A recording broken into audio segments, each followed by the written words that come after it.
Ya, silahkan sambil dipersiapkan untuk buku teks PPKN-nya. Kemudian ditambah dengan buku UUD 1945. Silahkan dipersiapkan. Ya, buku UUD 1945. Untuk buku teksnya, silahkan kalian buka di halaman 136.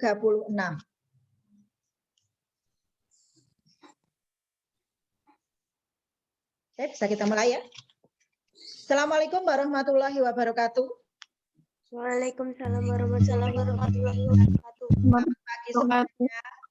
Tolong lambaikan tangannya. Ya, berarti suara saya bisa didengar dengan jelas. Ya, terima kasih.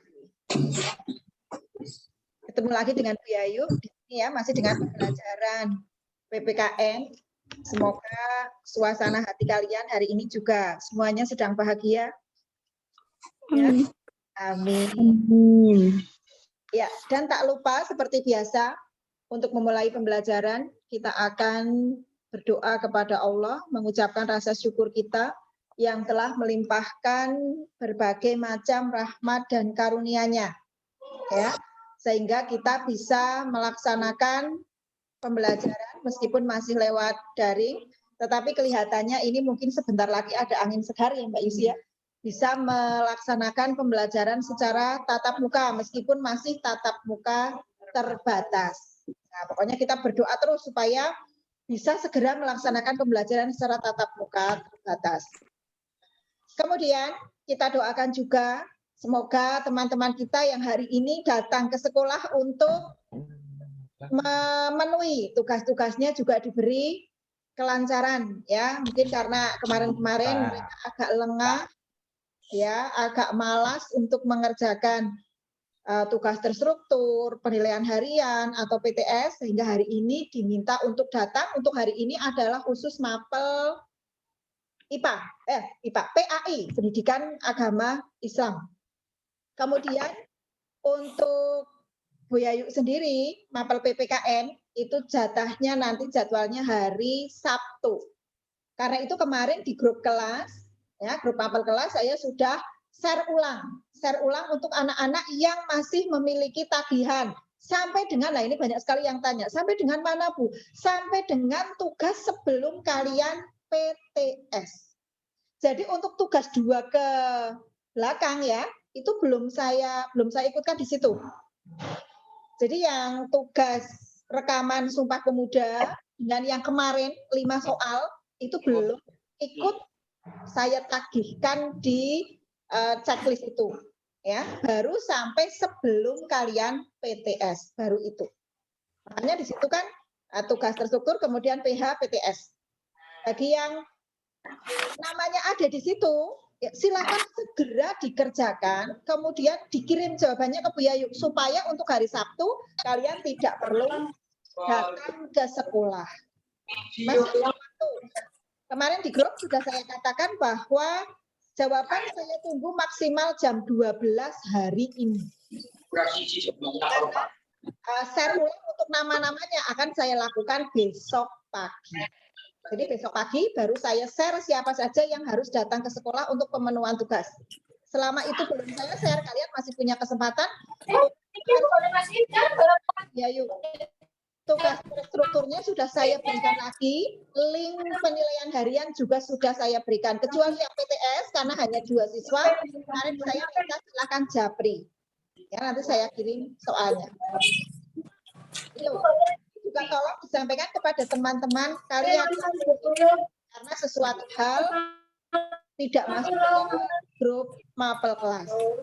Ya, itu saja dan sejenak seperti biasa mari kita berdoa memohon kepada Allah Subhanahu wa taala. Berdoa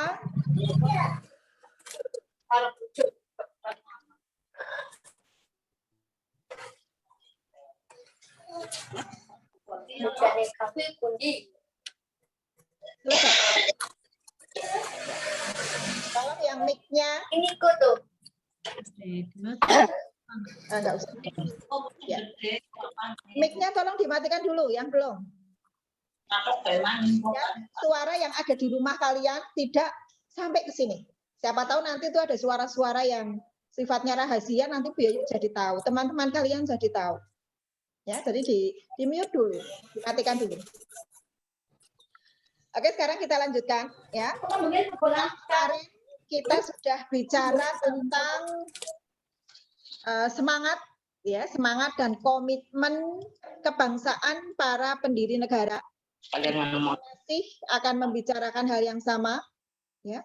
Untuk kemarin kita sudah bicara tentang bagaimana cikal bakal dari negara Indonesia, bahwa negara Indonesia itu cikal bakalnya dulunya itu ya, itu dari kerajaan Majapahit yang luasnya atau wilayahnya itu luas sekali, meliputi seluruh Nusantara. Kalau dibandingkan dengan Indonesia kita sekarang ini lebih luas pas kerajaan Majapahit gitu. Nah, kompetensi dasar yang akan kita pelajari untuk hari ini masih sama dengan yang kemarin 3.6, yaitu menginterpretasikan semangat dan komitmen kebangsaan kolektif untuk memperkuat Negara Kesatuan Republik Indonesia dalam konteks kehidupan siswa. Kemudian tujuan pembelajarannya bahwa setelah mengikuti kegiatan pembelajaran pada hari ini, diharapkan kita dapat menguraikan bentuk-bentuk semangat dan komitmen kebangsaan yang ditunjukkan oleh para pendiri negara.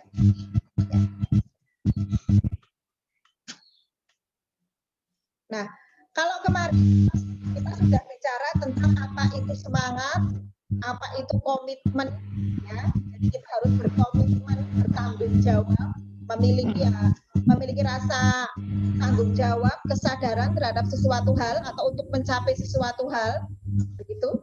Nah, sebagai siswa, sebelum saya ke materi, ini masih ingat, salah satu komitmen yang bisa ditunjukkan oleh seorang siswa adalah dia melaksanakan tugas-tugas yang diberikan kepadanya. Itu salah satu komitmen. Ya, salah satu komitmen dan semangat kebangsaan yang bisa kalian tunjukkan. Nih, jadi kalau yang sampai dengan hari ini harus dipanggil, itu kalau menurut Bu Yayu, ya komitmennya agak kurang baik atau kurang berkomitmen sebagai siswa SPIR. Ya, jadi harusnya karena memang sudah merasa sebagai siswa SPIR, ya apapun ketentuannya dipatuhi. Ya, karena sebagai siswa berarti yang diperintahkan oleh guru ya dipenuhi. Toh semuanya juga untuk menambah pengetahuan kalian. Tugas terstruktur yang diberikan itu untuk menambah pemahaman dari penyampaian yang sudah melalui Zoom. Itu juga dengan tugas mandirinya. Jadi semua untuk kalian. Ini ya. Jadi sekali lagi tolong harus berkomitmen yang bagus. Nah, sekarang saya lanjutkan, kita kembali lagi ke PowerPoint. Ya, ini tentang bentuk-bentuk semangat dan komitmen kebangsaan pendiri negara. Yang akan kita pelajari pertama yaitu tentang perkembangan periode semangat dan komitmen kebangsaan. Ya, jadi tentang perkembangan periode semangat dan komitmen kebangsaan. Mulai yang pertama, periode pertama yaitu sebelum pergerakan nasional. Coba kita ingat lagi, sudah pernah kita pelajari pada materi bab 4 sebelum Sumpah Pemuda, ini sudah kita pelajari, yaitu tentang kebangkitan nasional. Di situ kita pelajari ada beberapa sifat-sifat perjuangan sebelum pergerakan nasional atau sebelum kebangkitan nasional, kemudian perjuangan kebangkitan nasional. Coba kan siapa yang masih ingat, nanti bisa tunjuk ya, atau lambaikan tangan ya, atau bilang saya Bu begitu. Siapa yang masih ingat tentang beberapa ciri, tolong disebutkan ya, beberapa sifat atau ciri perjuangan sebelum tahun 1908 atau sebelum kebangkitan nasional. Ada yang ingat? Ya, Dini. Ya, Dini Rosiana dari kelas 8. Apa Dini? H ya? Oh. Dini, silakan. Pada masa itu, bangsa Indonesia sangat memprihatinkan. Tanah bangsa milik rakyat diperas bukan hanya tenaga, melainkan juga kekayaan, sehingga mengakibatkan banyak sekali rakyat yang jatuh miskin. Ya, oke. Jadi kondisinya pada saat itu bangsa Indonesia sangat menderita, ya, sangat menderita karena penjajahan Belanda, ya, sangat menderita karena penjajahan Belanda selama 350 tahun atau 3,5 abad. Ya, kita diperas tidak hanya tenaganya, tetapi termasuk juga kekayaannya. Nah, adanya pemerasan ini, adanya tindakan sewenang-wenang ini yang membuat beberapa tokoh, beberapa bangsawan dari kerajaan-kerajaan itu yang kemudian berniat atau kemudian mereka melakukan perlawanan terhadap Belanda. Nah, saya beri kesempatan satu lagi, bisa kalian mungkin menyebutkan bagaimanakah sifat-sifat perjuangan para pahlawan ini sebelum kebangkitan nasional atau sebelum tahun 1908. Siapa lagi yang mau berpendapat? Saya, Bu. Saya, Bu. Saya, Bu. Siapa ya ini? Oh, Diah Ratri. Oke, Diah Ratri 8F. Silakan. Sifat perjuangan sebelum tahun 1908. Kurang adanya persatuan, faktor persenjataan. Senjata yang dimiliki para pejuang Indonesia masih sangat sederhana. Politik divide et impera. Siasat Belanda mengadu domba antar sesama bangsa Indonesia berhasil. Pemimpinnya adalah bangsawan yang sangat bergantung pada pemimpin. Ya, oke, terima kasih. Ya, jadi sudah diperjelas lagi oleh Diah Ratri, luar biasa. Ya, jadi perlawanan pada saat itu masih bersifat kedaerahan, masih sangat bergantung kepada pemimpin. Ya, jadi semua keputusan ada di tangan pemimpin, sehingga kalau sampai pemimpinnya itu ditangkap oleh Belanda, sudah perlawanan menjadi berakhir karena ketergantungan kepada pemimpin. Nah, pada saat itu kita juga lebih mengarah ke fisik atau perjuangan secara senjata. Jadi masih menggunakan okol tetapi belum menggunakan akal, belum ada persatuan. Ya, kemudian satu lagi bisa Biayu tambahkan, dipimpin oleh kaum bangsawan atau tokoh-tokoh agama. Nah, seperti yang kembali ke PowerPoint tadi, jadi bahwa semangat dan komitmen kebangsaan Indonesia dalam melawan penjajah itu sudah muncul sejak zaman kerajaan. Nah, beberapa pahlawan yang memiliki perlawanan terhadap penjajah Belanda, kalian juga sudah mempelajarinya ya. Di situ ada Sultan Ageng Tirtayasa dari Banten, ada Sultan Hasanuddin, nanti ada Patimura, kemudian di Bali ada Cut Nyadin, dan masih banyak lagi. Di Jawa Tengah ada Pangeran Diponegoro, di Sumatera ada Imam Bonjol, ya. Ini adalah para pejuang yang memiliki komitmen yang sangat tinggi, komitmen kebangsaan yang sangat tinggi. Mereka berjuang demi bangsa dan negara Indonesia. Nah, kemudian pada saat itu, tadi sudah saya katakan, perjuangan masih bersifat lokal atau kedaerahan dan belum ada persatuan dan kesatuan. Sedangkan kaum penjajah itu selalu menggunakan politik adu domba atau politik divide et impera. Ya, next. Kemudian periode yang kedua, yaitu periode pergerakan nasional. Nah, di situ saya katakan bahwa awal kebangkitan dari pergerakan nasional itu ditandai dengan lahirnya Budi Utomo. Coba siapa yang bisa menyebutkan siapa pendiri dari Budi Utomo itu sendiri? Siapa? Siapakah pendiri Budi Utomo? Saya, Bu. Begitu saya sampaikan tangan. Saya, Bu. Siapa ini? Saya, Bu Aisyah. Siapa? Aisyah. Aisyah. Aisyah. Belum ketemu Pak Yusuf. Aisyah kelas mana? Kelas 8A. 8A. Budi Utomo didirikan oleh Dr. Sutomo. Iya, Budi Utomo didirikan oleh Dr. Sutomo atas saran dari Dr. Wahidin Soedirohusodo. Oke, ya. Jadi didirikan oleh Dr. Sutomo atas saran dari Dr. Wahidin Soedirohusodo. Kemudian Budi Utomo ini salah satu tujuannya adalah untuk meningkatkan martabat bangsa melalui pendidikan. Meskipun pada akhirnya kemudian juga terjun ke bidang politik. Ya, oh ya, Aisyah Trisna ya tadi ya. Ya.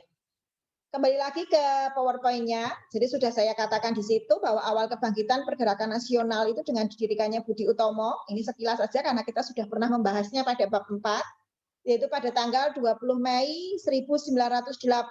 Yang kemudian hari itu disebut sebagai Hari Kebangkitan Nasional. Kemudian setelah Budi Utomo terbentuk, disusul oleh Sarekat Dagang Islam atau Sarekat Islam, ini oleh Haji Samanhudi ya. Kemudian disusul lagi dengan berdirinya Indiska Partai oleh 3 serangkai. Ada yang masih ingat siapa sajakah itu 3 serangkai? Saya. Ya. Saya, Bu. Hita. Saya, Bu. Ya, Hita Arum 8A. Iya, Hita. Saya, Bu. Pendiri Indiska Partai itu ada Ki Hajar Dewantara, Dr. Cipto Mangunkusumo, sama Edward Dawes Dekker. Ya, oke. Ya, betul sekali. Jadi Ki Hajar Dewantara, Dr. Cipto Mangunkusumo, dan Edward Dawes Dekker itu adalah pendiri Indiska Partai yang kita kenal dengan 3 serangkai. Kemudian yang terkenal sekali ini Ki Hajar Dewantara melalui semboyannya, slogannya, ya, atau bagaimana? Yang apa? Ing Madya Mangun Karso, tuturi handayani. Ing ngarso sung tulodo, ing madya mangun karso. Mangun Karso tuturi handayani. Ya, jadi di depan memberi contoh, di tengah memberi semangat, ya. Ini merupakan di belakang juga memberi dorongan. Ini semboyan dari Ki Hajar Dewantara yang kemudian dipakai juga untuk semboyan pendidikan di Indonesia. Kembali ke PowerPoint lagi. Kemudian pada tahun 1928 ini terselenggara Kongres Pemuda kedua yang melahirkan Sumpah Pemuda. Saya ingatkan kembali untuk yang tugas bunyi Sumpah Pemuda, audionya, rekamannya, ini banyak yang belum mengumpulkan. Silakan segera dikumpulkan karena mudah sekali. Ya, jadi segera dikumpulkan. Ini Sumpah Pemuda ini merupakan tekad dan keinginan bangsa Indonesia untuk menentukan identitas, ya, memiliki rasa harga diri sebagai bangsa, kemudian adanya rasa solidaritas menuju persatuan dan kesatuan bangsa yang menjurus pada kemerdekaan dan kedaulatan bangsa. Ya, bunyinya kalian juga sudah tahu. Kemarin sudah untuk tugas. Next, Mbak. Periode berikutnya, periode yang ketiga yaitu periode masa pendudukan Jepang. Ini ya. Meskipun hanya 3,5 tahun, tetapi ini juga mengakibatkan penderitaan yang luar biasa. Apalagi pada saat kita atau pada saat Jepang itu mengadakan acara atau mengadakan namanya apa, kerja paksa Romusa. Ini benar-benar telah membuat bangsa Indonesia menderita. Nah, namun ada sisi baiknya, di mana pada saat pendudukan Jepang ini mereka juga mempersiapkan kemerdekaan Indonesia, meskipun sebetulnya itu hanya untuk apa ya, menarik simpati bangsa Indonesia agar kita mau membantu Jepang. Sebetulnya tujuan pertamanya atau tujuan utamanya itu. Tapi kemudian momen ini dimanfaatkan oleh bangsa Indonesia untuk benar-benar mempersiapkan kemerdekaan. Kalian ingat ya bahwa pada tanggal 1 Maret 1945 yang kemudian diresmikan tanggal 29 April 1945, Jepang telah mendirikan BPUPKI atau Dokuritsu Junpei Chosakei atau Badan Penyelidik Usaha-Usaha Persiapan Kemerdekaan Indonesia, di mana salah satu tugasnya diantaranya yaitu untuk menyusun dasar negara dan sebagainya. Ini. Nah, untuk BPUPKI ini juga materi yang sudah pernah kita pelajari. Nanti di tugas terstruktur ya, saya minta kalian untuk sedikit mempelajari lagi untuk dituangkan di kertas ya secara singkat, secara singkat dari BPUPKI. Nah, kemudian selain itu pada saat ini juga terjadi yang dikenal dengan peristiwa Rengas Dengklok. Ya, jadi Insinyur Soekarno itu diculik oleh, sebetulnya ya bukan berarti diculik secara pokoknya diculik disiksa, bukan, tetapi diculik di sini adalah untuk menghindari pengaruh dari Jepang. Maka kemudian Soekarno-Hatta dibawa ke Rengas Dengklok. Di sana terjadi perdebatan antara golongan muda dengan golongan tua. Jadi golongan muda yang menghendaki cepat ya, karena Jepang menyerah kepada sekutu, segera manfaatkan waktu untuk memerdekakan bangsa Indonesia, memproklamasikan kemerdekaan. Tetapi golongan tua, biasa ya, kalau biasanya yang cenderung apa-apa sukanya cepat gitu kan anak muda. Kalau yang tua-tua gitu kan pelan-pelan. Nah, ini juga sama. Maunya nanti masih ditunda-tunda. Ini peristiwa Rengas Dengklok. Yang ini ya, adanya peristiwa Rengas Dengklok ini, maka Soekarno-Hatta kemudian memproklamasikan atau segera memproklamasikan kemerdekaan bangsa Indonesia. Ini nanti juga untuk tugas kita mempelajari lagi. Nanti kalian tuangkan sejarah singkat tentang peristiwa Rengas Dengklok. Next. Selanjutnya, periode keempat yaitu periode proklamasi dan perang kemerdekaan. Ini proklamasi, di gambar sudah ada di situ. Ini Bapak proklamator kita ya, saat menyampaikan teks proklamasi yang diketik oleh Sayuti Melik. Ya, nanti diingat-ingat lagi.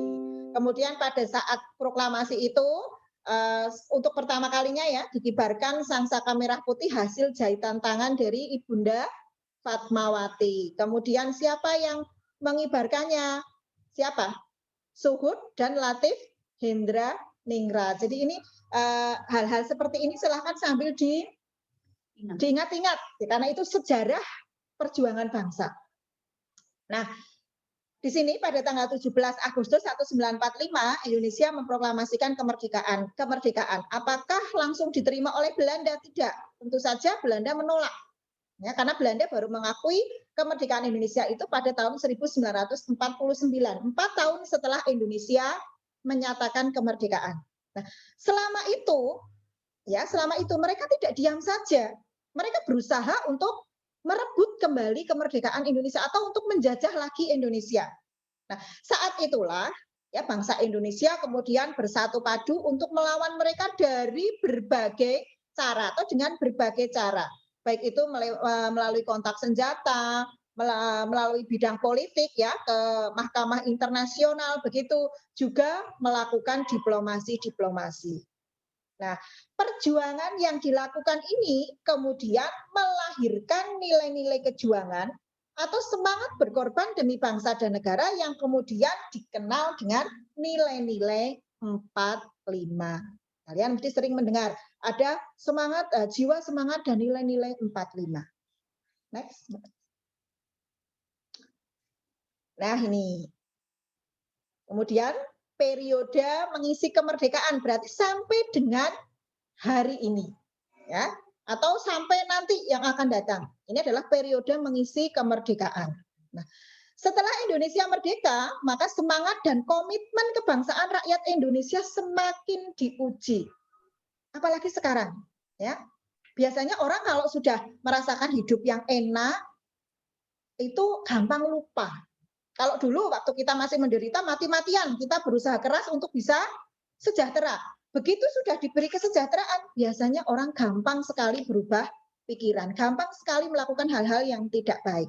Makanya dikatakan bahwa semangat kebangsaan dan komitmen kita di sini semakin diuji. Termasuk kalian. Ini, ya. Bangsa Indonesia harus mempertahankan kemerdekaan serta mewujudkan cita-cita dan tujuan NKRI sebagaimana diamanatkan dalam pembukaan UUD Negara RI tahun 1945. Nah, yang mana itu yang cita-cita, yang mana yang tujuan? Yang cita-cita itu bangsa yang merdeka, bersatu, berdaulat, adil, dan makmur. Itu cita-cita dari negara Indonesia. Lalu yang tujuannya itu yang mana? Yang tujuannya itu yang kalimat pertama, melindungi segenap bangsa Indonesia dan seluruh tumpah darah Indonesia, dan seterusnya. Sampai ikut serta memelihara perdamaian dunia atau ketertiban dunia. Itu tujuan NKRI. Jadi nanti dipelajari sendiri ya. Ini untuk cita-cita dan tujuan NKRI ada di pembukaan UUD 45 alinea keempat. Ini ada di pembukaan. Nah selanjutnya, bangsa Indonesia harus memiliki sejumlah nilai penting yang berkaitan dengan semangat dan komitmen kebangsaan. Nilai-nilai penting itu meliputi apa saja? Ini termasuk dalam nilai-nilai semangat 45. yaitu ada ketakwaan terhadap Tuhan, jiwa dan semangat merdeka, nasionalisme, patriotisme, sepi ing pamrih, rame ing gawe, dan sebagainya. Kalian lihat buku teks PPKN kelas 8, halaman 138 sampai 139.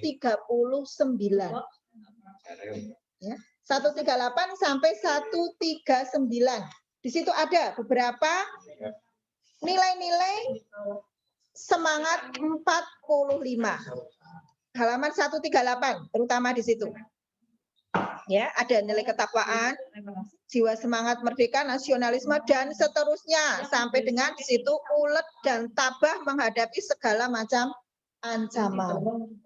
Nah, itu adalah nilai-nilai semangat 45 yang harus kita miliki sampai dengan kapanpun.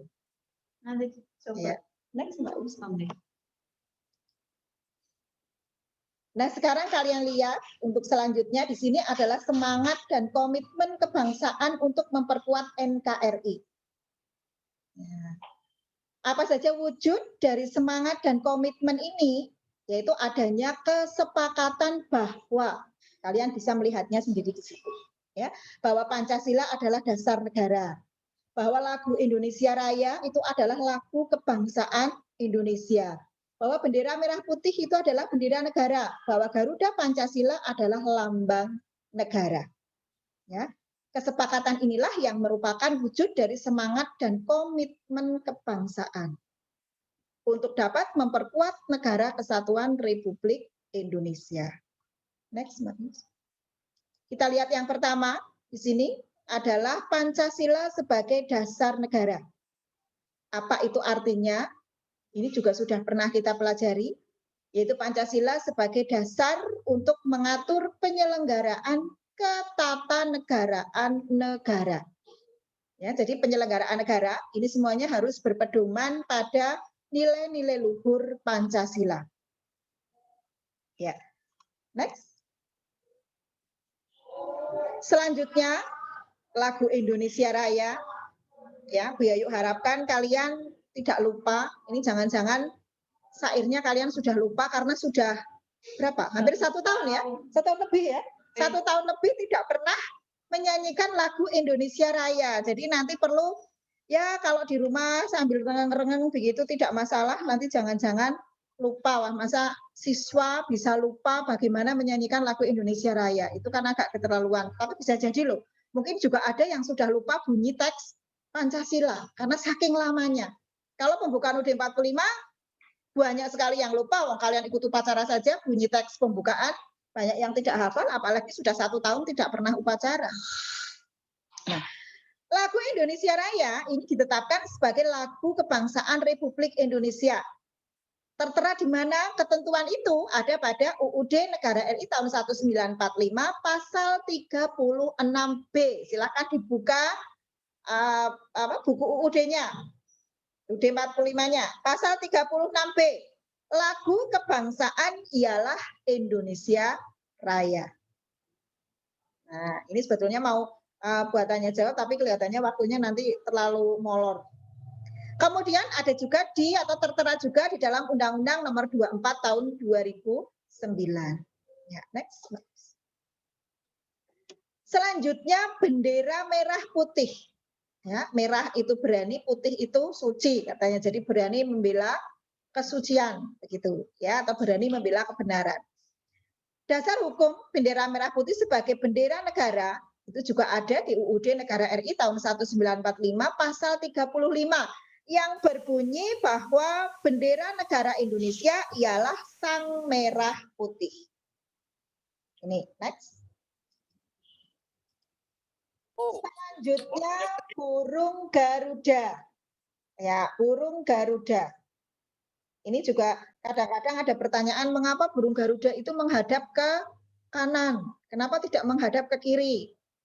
Nah, katanya karena memang kanan itu kan melambangkan sebuah kebenaran. Jadi menoleh kepada kebenaran.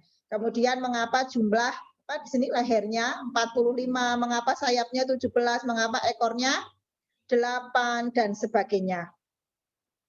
Ini semua yang ada dalam burung Garuda ini memiliki simbol atau makna khusus ya. Mengapa kok di situ mencengkeram pita yang bertuliskan Bhinneka Tunggal Ika, kemudian di dadanya ada perisai yang melambangkan dari Pancasila. Nah, ini. Kemudian burung Garuda ini merupakan lambang negara, melambangkan suatu kebajikan, pengetahuan, kekuatan, keberanian, kesetiaan, dan kedisiplinan. Dasar hukumnya, ya, dasar hukumnya itu ada pada pasal 36A UUD Negara RI tahun 1945. Lambang negara ialah Garuda Pancasila dengan semboyan Bhinneka Tunggal Ika. Next. Nah, sekarang yang terakhir ya untuk pertemuan kita kali ini yaitu tugas untuk kalian. Saya rasa tidak terlalu banyak ini karena tugas yang kemarin itu kan saya berikan 2 minggu kemarin kan saya memberikan tugas, ini baru saya berikan tugas lagi. Kemudian kalau kalian memiliki komitmen kebangsaan yang bagus, ya begitu dikasih tugas nanti langsung dicari jawabannya, kemudian ditulis terus dikirim jawabannya ke Bu Yayu. Ini tidak akan terasa berat karena 1 hari kan berarti kalian mengerjakan misalnya 2 tugas ya, 2 mapel, dikerjakan langsung hari itu supaya tidak menumpuk di besoknya, tidak menumpuk di besoknya lagi. Ini akan enak. Tapi kalau kalian ditunda-tunda, ya nanti akan kesulitan sendiri. Nah tugasnya silakan kalian ceritakan secara singkat tentang 1. Peristiwa Rengas Dengklok. Ceritakan secara singkat, berarti jangan terlalu panjang. Pokoknya inti dari Rengas Dengklok. Ya, berarti kapan itu kejadiannya, melibatkan siapa saja, intinya kejadian itu maksudnya untuk apa, hasilnya apa. Nah, kan hanya itu. Ya. Kemudian yang kedua BPUPKI. Ini sudah saya beri ancar-ancarnya di situ, yaitu waktu berdirinya, siapa ketua dan wakil ketuanya, tujuannya untuk apa. Ya, ini tentang BPUPKI. Jelas untuk tugasnya? Ya, jelas. Nanti kalau misalnya ada yang belum jelas, ya nanti bisa ditanyakan lewat grup. Ini, ya.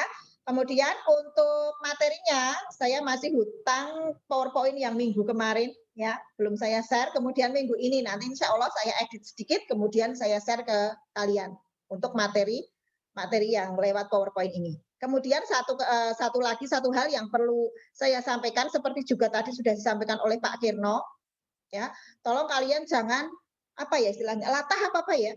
Kalau mesti menanyakan begitu lewat Japri, Ibu saya tugasnya apa yang belum mengerjakan, iya dan sebagainya. Padahal kalian tahu bahwa Bapak Ibu guru itu kan melayani berapa? 260 ya. 260 siswa, apalagi Bu Yayu, ketambahan kelas 7, 4 kelas. Berapa itu? Ya. Hampir 400 siswa. Lah kalau semuanya Japri dan menanyakan hal yang sama, ini kapan balasnya? Padahal setiap kali ada tagihan apapun itu selalu di-share di grup mapel kelas. Silahkan dilihat di situ. Ya, makanya jangan suka keluar dari grup. Tadi saya tanya ada beberapa, saya nomornya tidak ada di grup. Lah kok bisa? Lah kok keluar dari grup? Ya, padahal semua informasi kan di sana. Penilaian harian, link juga dibagikan ke sana. Ya, kemudian tagihan tugas apa saja, tugas terstruktur apa lewat grup mapel. Jadi sekali lagi, tolong jangan keluar dari grup kelas. Kalau misalnya kebetulan nomornya sudah out of date ya, sudah tidak bisa lagi, ya kalian memasukkan nomor kalian yang baru. Jadi jangan sampai lepas hubungan begitu, keluar dari grup. Nah, itu saja yang bisa Bu Yayu sampaikan. Semoga ini bermanfaat bagi kalian, ya. Dan sekali lagi, tolong tugasnya segera dikerjakan biar tidak menumpuk banyak. Lalu dikirim ke WA grup mapel kelas. Jadi tidak, kalau Japri nanti saya, waduh banyak sekali itu. Ya, sampai nomornya di situ penuh.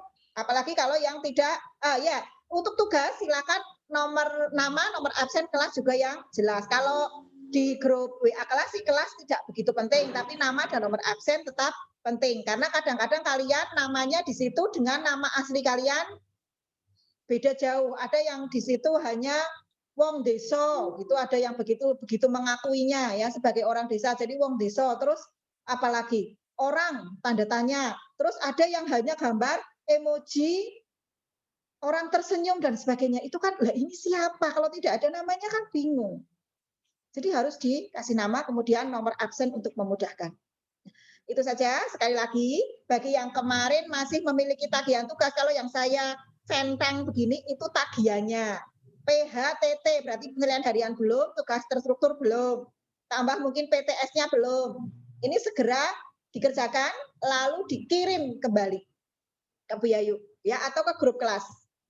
Ya, ini ke grup mapel kelas di situ. Nanti akan segera saya koreksi sehingga untuk hari Sabtunya tidak terlalu banyak yang harus ke sekolah. Karena kemarin hasil rekapan pertama saya itu ada 73 siswa.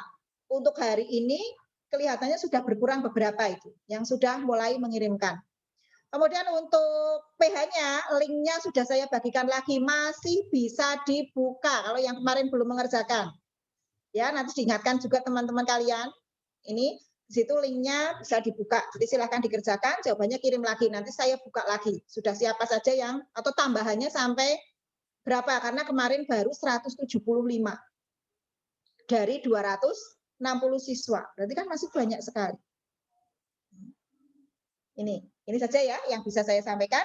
Bila ada kurang-kurangnya, ya, ada yang menyinggung kalian, Bu Yayu mohon maaf yang sebesar-besarnya. Dan saya akhiri. Billahi taufiq wal hidayah. Assalamualaikum warahmatullahi wabarakatuh. Waalaikumsalam warahmatullahi wabarakatuh. See you. See you.